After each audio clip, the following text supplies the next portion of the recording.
Assalamualaikum warahmatullahi wabarakatuh. Kami dari kelompok 7 akan membahas mengenai materi chapter 22 yaitu Accounting Change and Error Analysis. Sebelumnya, perkenalkan saya Deliana Arianti 2019 12 11 015 dan dua rekan saya.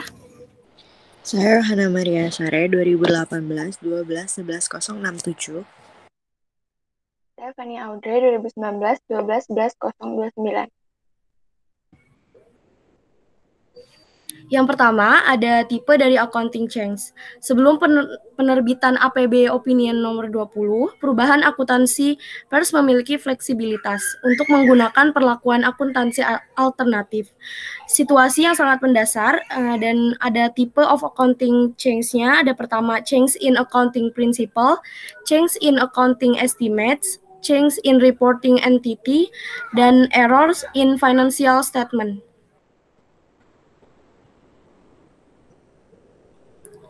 Change in accounting principle merupakan perubahan prinsip akuntansi yang melibatkan perubahan dari satu prinsip akuntansi yang berlaku umum ke yang lainnya. A change in principle does not result from the adoption of a new accounting principle. Jika prinsip akuntansi sebelumnya tidak dapat diterima atau diterapkan secara tidak benar, maka perubahan ke prinsip akuntansi dianggap sebagai koreksi kesalahan.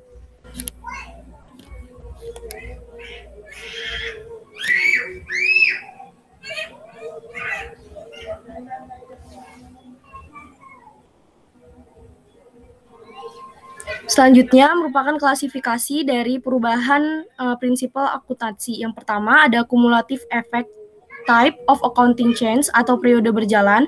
Yang kedua ada retroactive effect type of accounting change. Yang ketiga ada prospective effect type of accounting change. Selanjutnya, cumulative effect adalah perbedaan tahun sebelumnya antara metode baru dengan metode lama. Penyesuaian hanya dilaporkan pada periode tahun berjalan saja. Perusahaan tidak mengubah laporan keuangan periode sebelumnya. Prospective effect, hasil yang dilaporkan sebelumnya tidak dapat diubah. Saldo awal tidak perlu disesuaikan. Penyesuaian tidak bisa dilakukan pada periode berjalan karena laporan sebelumnya sudah final.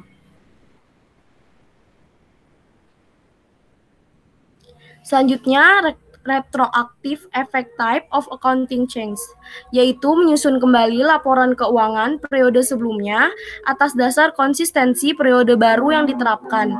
Prior period statement atas dasar yang konsisten dengan prinsip yang baru diadopsi. Setiap bagian dari pengaruh kumulatif yang berkaitan terhadap sebelumnya diperlakukan sebagai penyesuaian laba di tahun awal dari tahun paling awal disajikan dalam laporan keuangan. Retroactive effect, a type of accounting change. Yang pertama ada the 5 situation requiring restatement of all prior period statement, a change from the LIFO inventory method to another method, a change in the method of accounting for long-term construction type contracts, a change for or to the full cost method in extractive industri atau yang menghasilkan bahan-bahan baku, penerbitan laporan keuangan untuk pertama kalinya untuk memperoleh modal ekuitas, pengumuman profesional yang merekomendasikan bahwa perubahan prinsip akuntansi diperlukan secara retroaktif.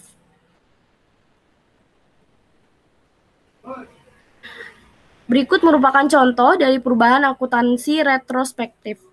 Diasumsikan PT ABC memakai metode LIFO atas akuntansi persediaannya. Pada tahun 2012, perusahaan beralih ke metode FIFO karena manajemen meyakini pendekatan baru tersebut menghasilkan pengukuran lebih akurat atas biaya-biaya persediaannya. PT ABC memulai operasinya pada 1 Januari 2010. Pemegang saham menginvestasikan 100.000 pada PT ABC. PT ABC memakai metode LIFO untuk pelaporan keuangannya. Semua penjualan, pembelian, dan beban operasi pada periode 2010 sampai 2012 berupa transaksi tunai dengan arus kas sebagai berikut. Berikut adalah transaksi kas yang terjadi, posisi persediaan akhir, dan harga pokok penjualan. Di tahun 2010, 2011, dan 2012, penjualannya di tahun 2010 sebesar 300.000, di 2011 300.000, di 2012 300.000. Pembeliannya di tahun 2010 sebesar 90.000, di tahun 2011 sebesar 160.000, di 2012 sebesar 170.000. Beban operasionalnya di tahun 2010 sebesar 100.000, di tahun 2011 sebesar 100.000, dan di 2012 sebesar 100.000. Arus kas operasinya di tahun 2010 sebesar 110.000, di 2011 sebesar 40.000, di 2012 sebesar 30.000. Persediaan akhirnya 1 Januari 2010, LIFO-nya 0, FIFO-nya 0, selisihnya 0. Di 31 Desember tahun 2010, menggunakan LIFO 10.000, FIFO 15.000 dengan selisih 5.000. Di 31 Desember 2011, LIFO-nya sebesar 60.000, FIFO-nya 80.000, selisihnya sebesar 20.000. Di 31 Desember 2012, LIFO-nya sebesar 106.000, FIFO-nya sebesar 140.000, dan selisihnya sebesar 34.000. Harga pokok penjualannya pada tahun 2010 1 Januari, LIFO, FIFO selisihnya sama-sama 0. Di 31 Desember 2010, LIFO-nya sebesar 90.000, FIFO-nya sebesar 75.000 dengan selisih 15.000. Di 31 Desember 2011, LIFO-nya sebesar 100.000, FIFO-nya 95.000, selisihnya 5.000.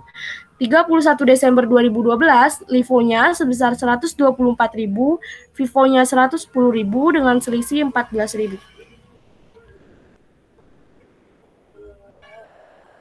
Selanjutnya akan dijelaskan oleh rekan saya, Yohana Maria. Selanjutnya kita akan membahas mengenai langkah pembuatan laporan perubahan retrospektif. Di sini disimulasikan dari kedua metode yang lama dan yang baru ke dalam neraca dan juga laba rugi. Lalu pencatatan perubahan prinsip akuntansi telah disimulasikan dan melaporkan perubahan tersebut ke dalam calc dan laporan perubahan laba ditahan kumulatif. Lalu selanjutnya ada reporting a change in estimate. Change in estimate ini harus ditangani secara prospektif, yaitu tidak ada perubahan yang harus dibuat dalam hasil yang dilaporkan sebelumnya. Maka di awal tidak perlu disesuaikan dan tidak ada usaha untuk menyusul atau catch up pada periode sebelumnya. Di sini ada contoh of change in estimates involve-nya, piutang tak tertagih, keusangan persediaan, dan juga umur manfaat dan nilai sisa aktifanya. Lalu selanjutnya ada reporting a change in entity. Laporan dari entitas yang berbeda harus dilaporkan dengan menyatakan kembali laporan keuangan yang disajikan selama periode sebelumnya. Ini bertujuan untuk menunjukkan informasi keuangan bagi entitas pelaporan yang baru selama semua periode. Di sini examples of a change in reporting entity itu ada yang pertama menyajikan laporan konsolidasi untuk menggantikan laporan perusahaan individual. Lalu mengubah anak perusahaan tersebut yang terdiri dari kelompok perusahaan di mana laporan keuangan konsolidasi tersebut disajikan. Lalu di sini kita juga akan bahas mengenai reporting the correction of an error. Di sini salah satu contoh dari kesalahan akuntansi ini adalah perubahan dari prinsip akuntansi yang tidak berlaku umum ke prinsip yang berlaku umum atau cash basis ke accrual basis. Lalu juga kesalahan matematis yang diakibatkan oleh penjumlahan, pengurangan, dan juga sebagainya. Selanjutnya ada perubahan estimasi karena estimasi yang dibuat dengan tidak jujur atau penggunaan tarif penyusutan yang tidak realistis. Lalu ada kelalaian dan penggunaan fakta yang tidak benar, dan yang terakhir ada klasifikasi biaya yang tidak tepat sebagai beban dan bukan sebagai aktiva, serta sebaliknya. Lalu selanjutnya ada motivation for change. Di sini yang pertama ada biaya politik. Contohnya, perusahaan melaporkan laba rendah, serikat pekerja tidak akan meminta kenaikan gaji. Lalu yang kedua ada struktur modal. Di sini perusahaan dengan rasio hutang tinggi terhadap ekuitas maka akan cenderung memilih metode akuntansi yang bisa menaikkan laba bersihnya. Lalu yang ketiga ada pembayaran bonus, dan yang keempat adalah memperlancar laba atau konsistensi perolehan laba.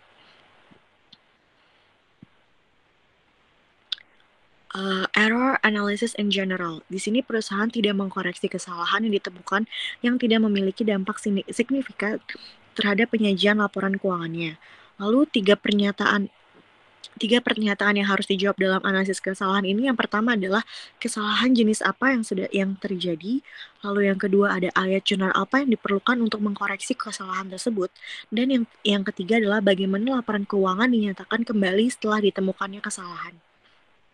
Koreksi kesalahan ini diperlukan sebagai penyesuaian periode sebelumnya dan dilaporkan dalam tahun berjalan sebagai penyesuaian saldo awal dalam laba ditahan.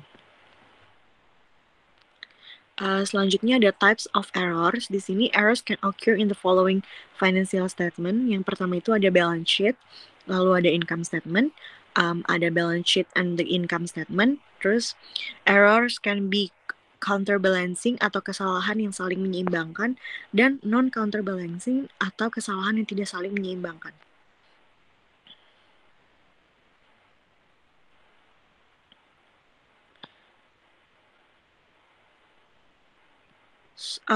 Selanjutnya akan dibahas oleh rekan saya, Fanny. Selanjutnya ada exercise 27.7. Soalnya yaitu Mashinsky Leasing Company leases a new machine to share corporation. The machine has a cost of $70.000 and fair value of $95.000 under the 3 years non-cancelable contract. Sharer will receive title to the machine at the end of the lease. The machine has a 3-year useful life and residual value. The lease was signed on January 1, 2017. Mashinsky expects to earn an 8% return on its investment, and this implicit rate is known by sharer. The annual rentals are payable on each December 31, beginning December 31, 2017. Pertanyaannya yang A, discuss the nature of the lease agreement and the accounting method that each party to the lease should apply. Yang B, prepare amortization schedule suitable for both leaser and lease. Yang C, prepare the journal entry at commencement of the lease for Mashinsky. Yang D, prepare the journal entry at commencement of the lease for sharer. Jawabannya untuk yang A, sifat perjanjian sewa untuk lease. Sewa adalah sewa modal karena kepemilikan dialihkan kepada penyewa setelah masa sewa dan aset yang disewa tersebut menjadi milik penyewa selama masa sewa. Untuk lessor, sewa adalah sewa modal untuk lessor karena memenuhi ketiga persyaratan, yaitu sewa untuk modal penyewa, kepastian biaya yang tidak dapat diganti, dan kolektibilitas pembayaran sewa dari penyewa. Yang B, prepare amortization schedule suitable for both the leaser and lease. Yang pertama itu ada payment date pada tanggal 1 Januari 2017. Lease balance-nya ada $95.000 pada tanggal 31 Desember 2017. Lease payment-nya sebesar $36.863.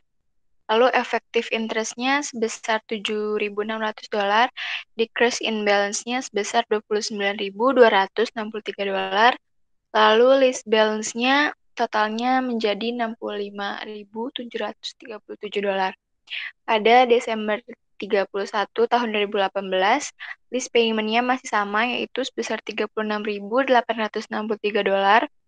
Lalu ada efektif interest-nya menurun menjadi $5.259, decrease in balance-nya sebesar $31.604, lalu list balance-nya sebesar $34.133. Di tahun terakhir, yaitu tahun 2019, tanggal 31 Desember, list payment-nya masih sama sebesar $36.863, efektif interest-nya menjadi $2.731, decrease in balance-nya sebesar $34.133, list balance-nya 0. Total list payment-nya sebesar $110.589,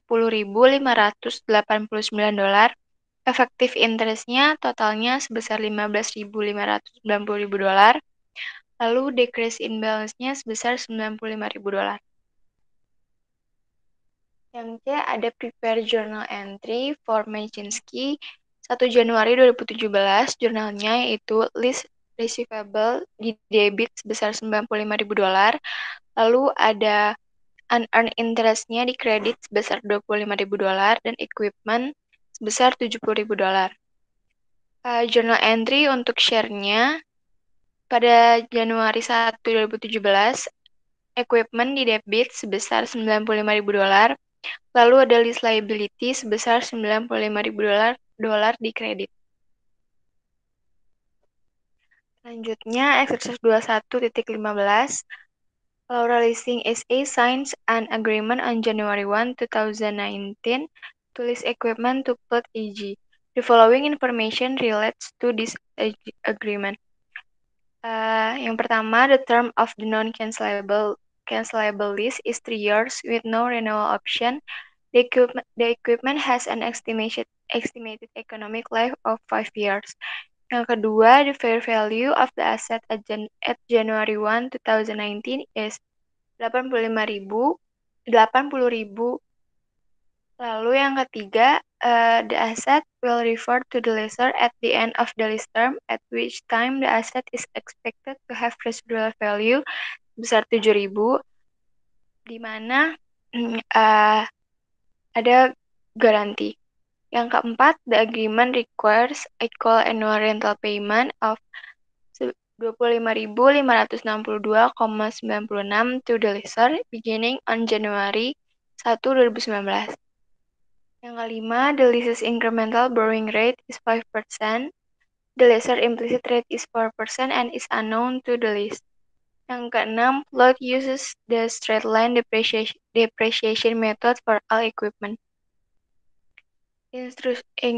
Instructionnya yang pertama itu prepare an amortization schedule that will be suitable for the lease term. Yang B, prepare all of the journal entries for the lease for 2019 and 2020 to record the lease agreement, the lease payment, and all expenses related to this lease. Assume the lease's annual accounting period ends on December 31.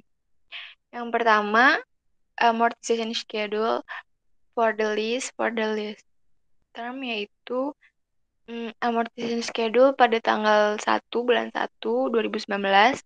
Opening balance-nya sebesar 73.777,12. Installment-nya sebesar 25.562,96. Prinsipalnya sebesar 25.562,96, interest-nya 0. Closing balance-nya sebesar 48.214,16. Lalu yang kedua, 1 Januari tahun 2020, opening balance-nya sebesar 48.214,6, installment-nya masih sama, yaitu 25.562,96. Prinsipalnya sebesar 23.634,39, interest atau bunganya sebesar 1.978,57, closing balance-nya sebesar 24,579,77. Pada tahun ketiga, 1 Januari 2021, opening balance-nya sebesar 24.579,77. Installment-nya masih sama, yaitu 25.562,96. Prinsipalnya sebesar 24.579,77. Interest-nya sebesar 983,19. Closing balance-nya 0. Lalu ada working particulars-nya, yaitu annual lease payment, amount-nya sebesar 25.562,96. PV factor-nya sebesar 4%, yaitu menjadi 2,88. Diskon CF-nya sebesar 73.777,12. Residual value amount-nya 0. PV factor-nya menjadi 0,88, discounted CF-nya juga 0, totalnya menjadi 73.777,12. Yang B, prepare all of the journal entries for the lease for 2019 and 2020 to record the lease agreement, the lease payment, and all expenses related to this lease. assume the lease's annual accounting period ends on December 31. Journal entries pada 1 Januari 2019 didebit sebesar 73.777,12. Lalu di kreditnya ada tulis liability sebesar 73.777,12. Lalu pada 1 Januari 2019 ada list liability sebesar 25.562,96. Di kredit to bank ada 25.562,96. Yang ketiga, jurnalnya yaitu pada tanggal 31 Desember 2019 ada depreciation di debit sebesar 24.592,37. Lalu di kredit ada to right of use asset sebesar 24.592,37. Pada jurnal angka 4, 31 Desember 2019, interest on lease sebesar 1.928,57, lalu to interest on lease liability di kredit sebesar 1.928,57. Lalu ada 1 Januari 2020 lease liability di debit, interest on lease liability debit, lease liability sebesar 23.634,39, sedangkan interest on lease liability sebesar 1.928,57. Lalu di kredit to bank sebesar 25.562,96. Selanjutnya ada problem 21.11. Goring Dairy leases its milking equipment from King Finance Company under the following lease term. Yang pertama, the lease term is 10 years, non-cancelable, and requires equal rental payment of $30.300 due at the beginning of each year starting Januari 1, 2019. Yang kedua, the equipment has a fair value at the commencement of the lease, yaitu 1 Januari 2019 sebesar $242,741 dan biaya sebesar $180.000 on King Finance book. It also has an estimated economic life of 15 years and an expected residual value sebesar $45.000. Lalu Goring Dairy mempunyai residual value sebesar $50.000 kepada King Finance. Yang ketiga, the lease contains no renewal option and the equipment refers to King Finance. Upon termination of the lease, the equipment is not a specialized use. Yang empat, Goring Dairy incremental borrowing rate is 8% per tahun dan implicit rate-nya sebesar 8% juga. Goring Dairy depreciates similar equipment that it owns on a straight line basis.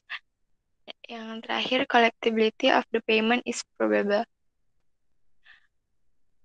Jawabannya untuk Januari 1, untuk leased equipment sebesar 427,986 di debit, dan di kredit lease liability sebesar 427,986 didapat dari 62.100 dikali 6.000, 6,7590 sama dengan 419.735 ditambah dengan 8.251 didapat dari 21.400 dikali 0,3855. Lalu jurnal berikutnya list liability dan cash sebesar 62.100. Lalu untuk lessennya list receivable-nya sebesar 427.986 di debit, lalu ada equipment di kredit sebesar 427.986, lalu cash dan release receivable sebesar 62.100. Untuk Desember 31-nya, listnya interest expense-nya sebesar 36.589, interest payable-nya sebesar 36.589 didapat dari 427.986 dikurang 62.100 dikali 0,10. Depreciation expense-nya sebesar 40.659.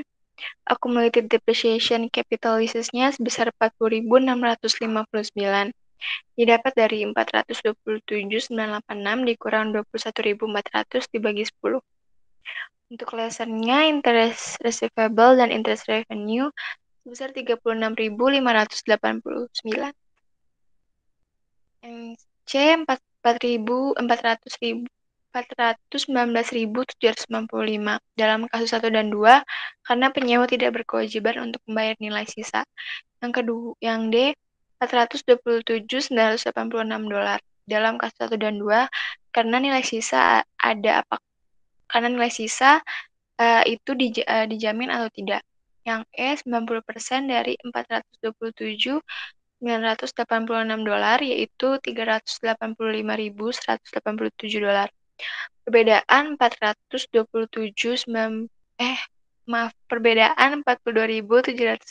dolar menjadi nilai sekarang dan nilai sisa. Nilai masa depan yaitu sebesar 42.799 dolar untuk sebesar 10 atau selama 10 tahun dan interestnya sebesar 0,10 adalah 111.008 dolar dikali dengan didapat dari 42.799 dikali 2,5937. Oleh karena itu nilai sisa harus lebih besar dari 111.008 dolar. Sekian dari kelompok kami, untuk kurang lebihnya mohon maaf. Wassalamualaikum warahmatullahi wabarakatuh.